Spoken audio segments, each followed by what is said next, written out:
Oi galera, esse é mais um vídeo para o canal Cartas para uma Jovem Atriz. Eu sou Raíza Leão, eu sou atriz e hoje mais uma vez temos uma convidada muito especial. Ela é atriz, mega talentosa, um presente ter uma atriz com o talento dela no nosso país. Então confira o bate-papo muito especial que eu tive com a Karine Telles, uma atriz maravilhosa. Roda aí, beijo!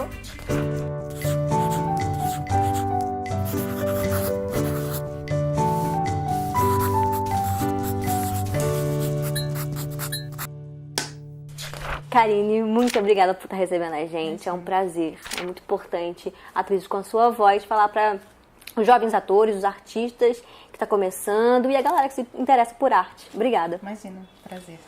Para começar, eu queria que você falasse um pouco da sua formação, onde é que você estudou, como é que foi o seu processo até você se tornar essa pessoa que está na minha frente. Eu comecei a fazer teatro com 14 anos. Eu nasci em Petrópolis, morava lá. E aí comecei a me interessar, mas na época na cidade não tinha curso, não tinha nada. E aí, por uma maluquice do destino, a minha família inteira se mudou para Maceió. E aí lá eu comecei a estudar teatro. Fiz um curso técnico da Federal. Um curso a nível de segundo grau, assim, né? Segundo grau, revelando a idade, de ensino médio. E lá eu fiz meu primeiro espetáculo e foi a minha primeira experiência, assim. E aí eu percebi que era isso que eu queria fazer mesmo. Então, quando eu terminei o ensino médio, segundo grau, na época só tinha disponível faculdade de artes cênicas ou no Rio ou em São Paulo. Daí eu tinha família aqui no Rio, fiz vestibular e vim estudar aqui. Aí fiz Unirio. Demorei muito para conseguir me formar, porque eu sempre precisei trabalhar durante a faculdade, né? Fiz de um tudo na vida, dei aula de inglês, trabalhei com produção, trabalhei de intérprete, trabalhei de Dora em casa noturna, fiz de um tudo, gente. Então, o horário da Unirio era de 1 da tarde às 8 da noite, era um horário super complicado para mim que trabalhava, assim. Então, demorei muito para conseguir me formar, só me formei em 2003. Entrei em 96, só me formei em 2003. Mas nesse período foi muito importante para conhecer as pessoas, né? A grande maioria das pessoas que são meus parceiros até hoje são pessoas que eu conheci na época da faculdade. Pessoas com quem eu trabalho muito e tal. E aí, aos pouquinhos, eu fui construindo a minha rede de amigos e profissionais com quem eu trabalho e aos poucos as coisas foram acontecendo. Eu fiz muito teatro, muito mesmo. Acho que eu tenho, sei lá, mais de 40 espetáculos na minha história, assim. E eu lembro que na época da faculdade eu aceitava tudo. Chegou no final, assim, da faculdade, os professores dos departamentos de direção falavam, mas de novo, Karine, eu falava, gente, mas é pra isso que eu tô aqui, eu quero fazer. Foi um período muito importante. Na época que eu comecei a fazer faculdade, a gente não tinha cinema, né? O cinema era um sonho distante, assim, era um desejo impossível. E daí a coisa começou a acontecer, começou a rolar, foi me dando muita vontade de fazer, que eu sempre quis, mas não tinha muito quem acessar, assim, não tinha empresa de casting, não tinha. E aí na época eu era casada com o Gustavo Pizio, que dirigiu o Riscado e o Benzinho, e falei pra ele, vamos fazer um curta.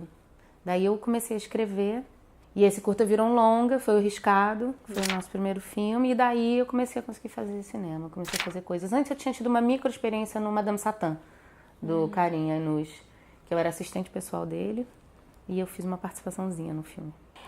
Você escreveu também Benzinho, como protagonizou, você escreveu junto com o Gustavo Pizzi, né?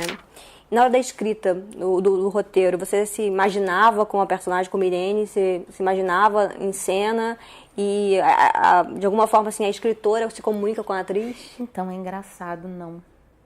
É muito louco isso. Eu percebi isso há pouco tempo. Na hora que eu estou escrevendo, eu não penso em mim como atriz fazendo. Eu penso na história, na personagem, vai indo. Tanto que às vezes, na hora de fazer, eu falo, por que eu escrevi essa cena? Que cena difícil.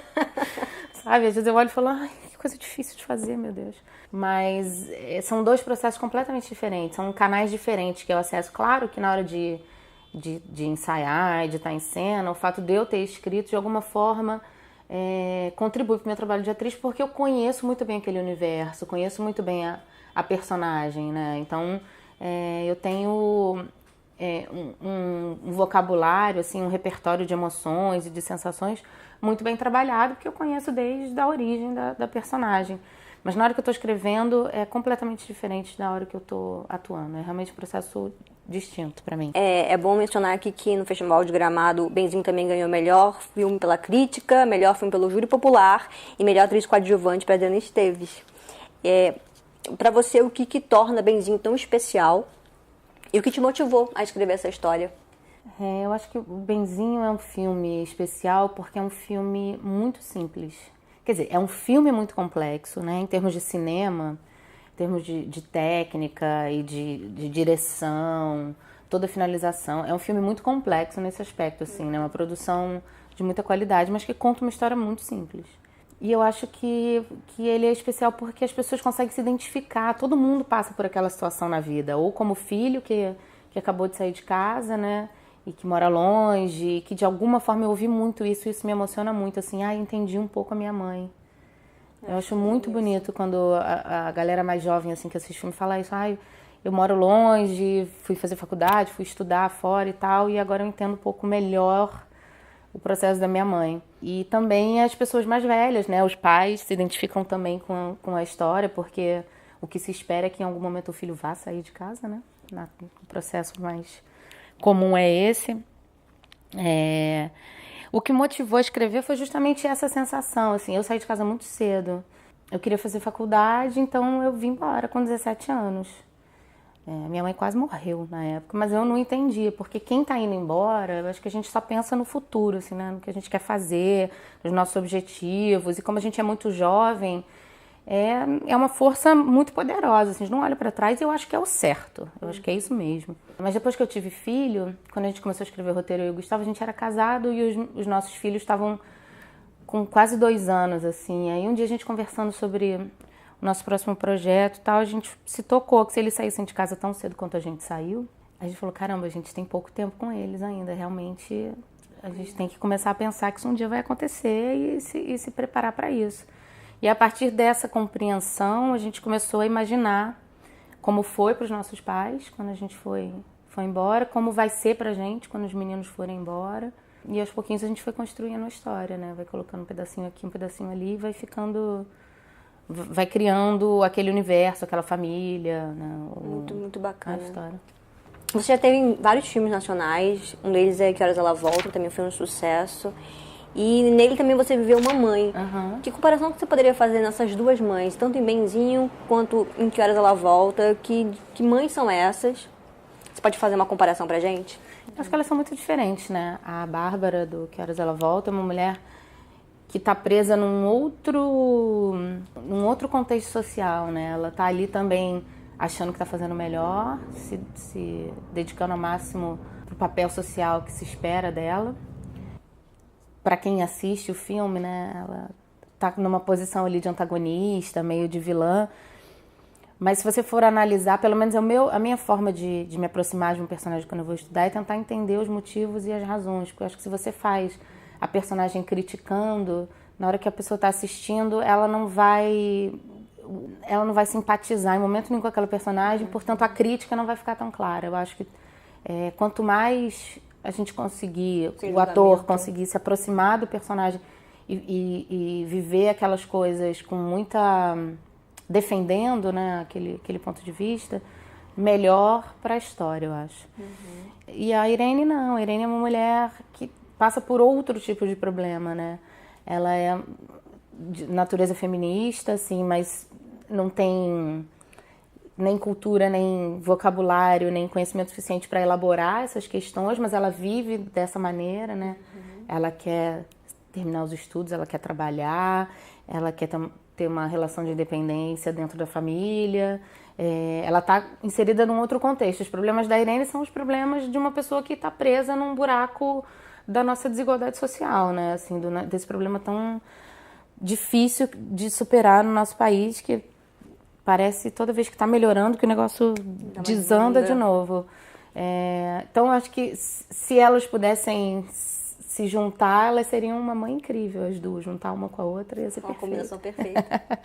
Karine, você já fez várias participações de novelas e séries. Você sente vontade de fazer mais televisão?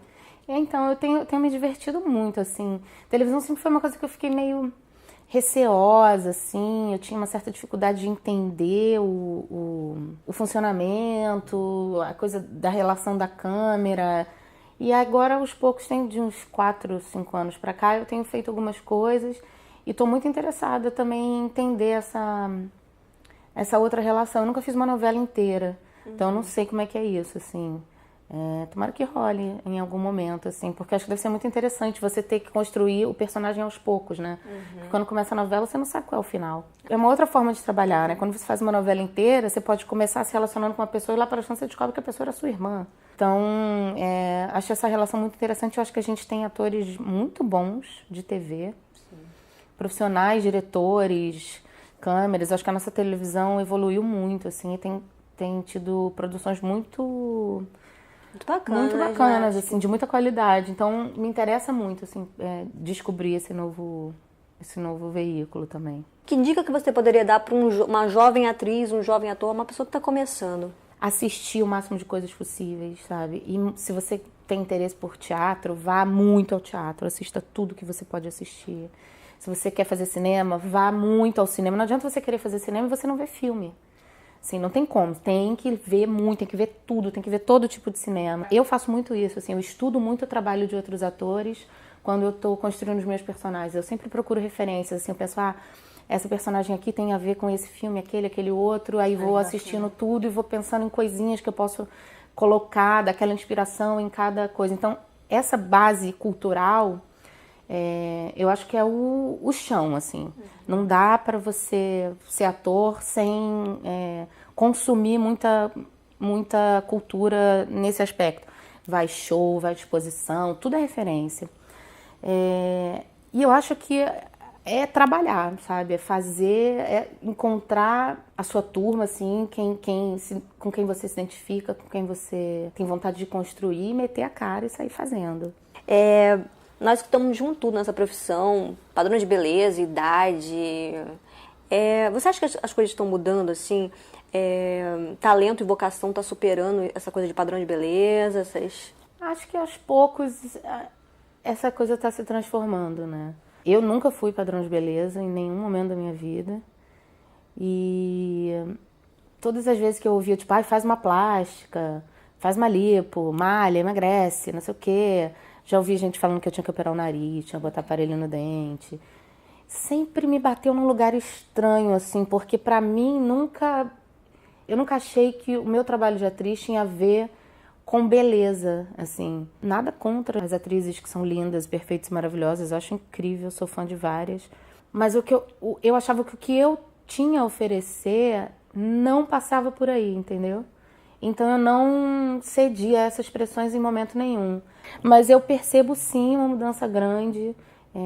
Acho que as pessoas ainda num nível muito pequeno, né? Assim, mas eu sinto muita potência nessas coisas, porque as pessoas querem se sentir representadas, né? Sim. E a maioria da população não tem 1,80 m de altura e é magra, né? Com cabelo liso, os dentes perfeitos, olho azul e a pele sem uma pinta.